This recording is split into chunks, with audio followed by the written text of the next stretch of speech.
High school board परीक्षा बहुत ही नज़दीक आ रहा है। 18 तारीख से पेपर है। पहला पेपर हिंदी होगा, मैथ 25, 26 से 27 में है, इसकी नहीं लेता है। तो बोर्ड परीक्षा से संबंधित जो 2026 में आने वाले क्वेश्चन हैं उसे से संबंधित प्रश्न लेकर आए हैं, जो बहुत ही महत्वपूर्ण टॉपिक पर है। ऊंचाई दूरी। ऊंचाई दूरी का क्वेश्चन जो आता है वो 6 नंबर में आता है, लास्ट में आता है 6 नंबर में। प्रश्न को पढ़िए, पढ़ने के बाद समझकर चित्र बनाइए। अगर ऊंचाई दूरी में चित्र बन गया तो समझ लीजिए कि आधा प्रश्न हल हो गया। अगर चित्र नहीं बनेगा तो ऊंचाई दूरी का सवाल लगाना असंभव है। तो पहले प्रश्न पढ़िए ध्यान से, प्रश्न पढ़ने के बाद उसका चित्र बनाइए कि क्या कह रहा है, उसी अनुसार उसका डायग्राम बनाइए और बनाने के बाद तब हल शुरू करिए कि क्या कह रहा है, किस हिसाब से हल करें, क्या पूछ रहा है। यदि हमारे चैनल पर आप नए हैं तो प्लीज़ हमारे साथ चैनल को सब्सक्राइब करिए। तो आइए देखते हैं। कह रहा है एक नाव पुल की ओर आ रही है। किसी नदी पर पुल बना हुआ है, नाव पानी में आ रही है। तो पुल स्वाभाविक है ऊंचा होगा, ऊंचा पुल होगा, नीचे कहीं नाव चल रही है, नदी में आ रही है। किसी क्षण पुल का उन्नयन कोण 30 अंश देखा गया। किसी क्षण कहीं खड़ी थी या चल रही थी, किसी क्षण उन्नयन कोण पुल से कितना देखा गया, 30 अंश। नाव के उसी चाल से, कह रहा है कि नाव के उसी चाल से 4 मिनट चलने के बाद, जिस चाल से वो चल रही थी 30 अंश देखा गया था, उसी चाल से पुनः चल रही है और 4 मिनट चलने के बाद उन्नयन कोण 60 अंश हो गया। अब उन्नयन कोण बढ़कर कितना हो गया, 60 अंश। नाव को पुल तक पहुंचने में कितना समय और लगेगा। कह रहा है कि जहां से 60 अंश देखा गया वहां से पुनः वो चलना स्टार्ट करी, उसके बाद पुल तक पहुंचने में कह रहा है कि कितना समय और लगेगा। तो इसका डायग्राम देखिए। मान लीजिए ये पुल है, ये क्या है, पुल। ये पुल हो गया, यहां नदी है। अब नदी है, इसी तरफ ऐसे चल रही है नाव, इसी तरफ चल रही है। तो मान लिए पहला जब 30 अंश देखा गया तो नाव यहां पहुंची, यहां से इसको मिला दीजिए। पहले जब उन्नयन कोण देखा गया तो कितना अंश, 30 अंश।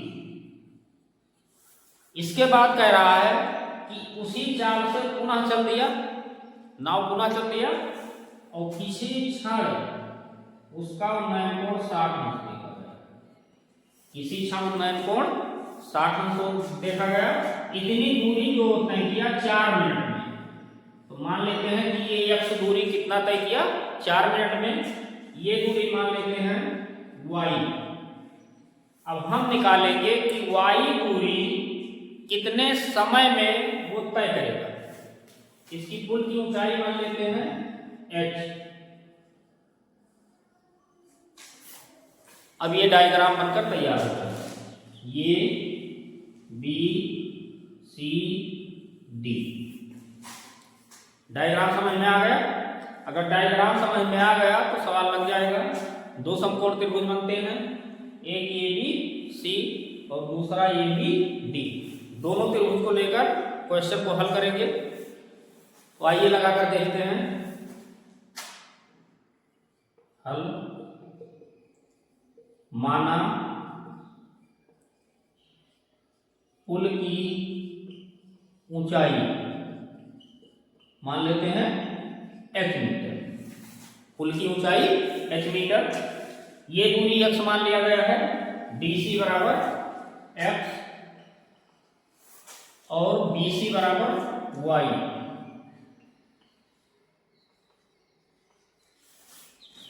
अब पहले समकोण त्रिभुज लेते हैं, त्रिभुज ABC।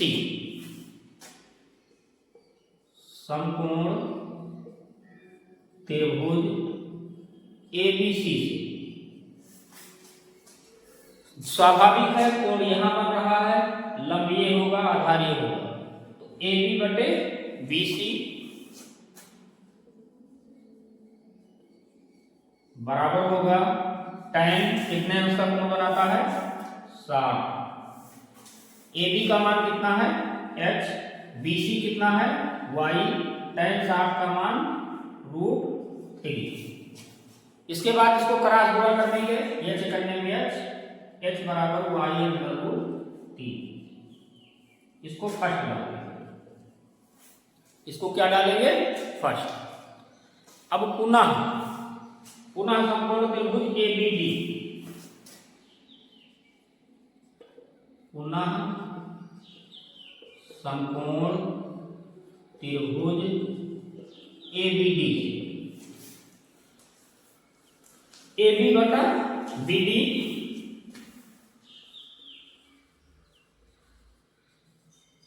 कोण कितना बनता है 30। AB बटा BD बराबर है 30।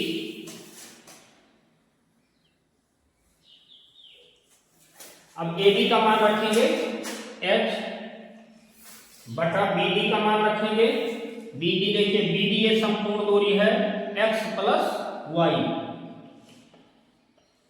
tan 30 का मान होता है 1/√3।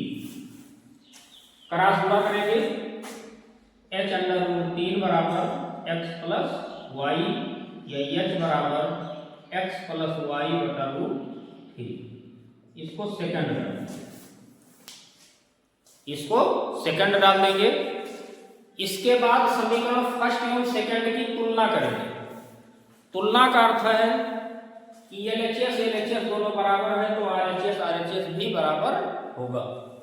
तो लिखेंगे समीकरण फर्स्ट एवं सेकंड की तुलना करने, समीकरण फर्स्ट एवं सेकंड की तुलना करने का।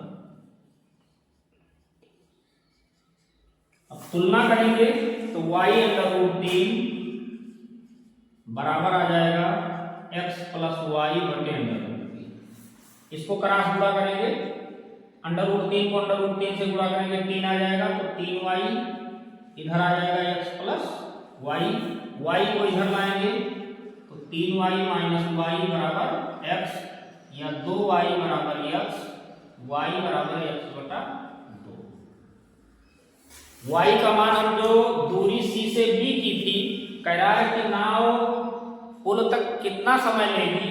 अब इसी से अंदाजा लगाइए, x दूरी चलने में लगा समय 4 मिनट, तो x बटा 2 दूरी चलने में लगा समय उसका आधा हो जाएगा,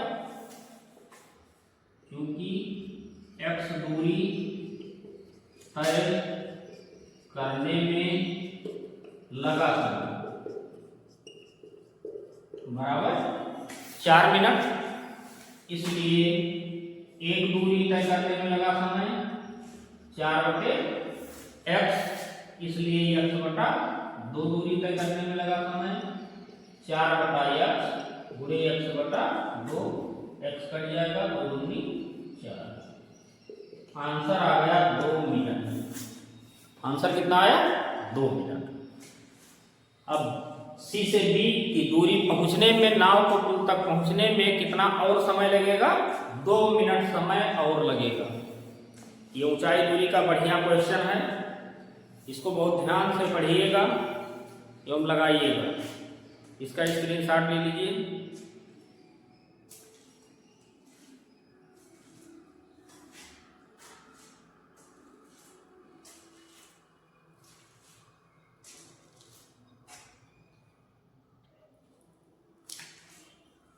ये प्रश्न 2026 के लिए बहुत ही महत्वपूर्ण है। अब अगली वीडियो में कुछ क्वेश्चन 2026 से लेकर और आएंगे। तब तक के लिए धन्यवाद।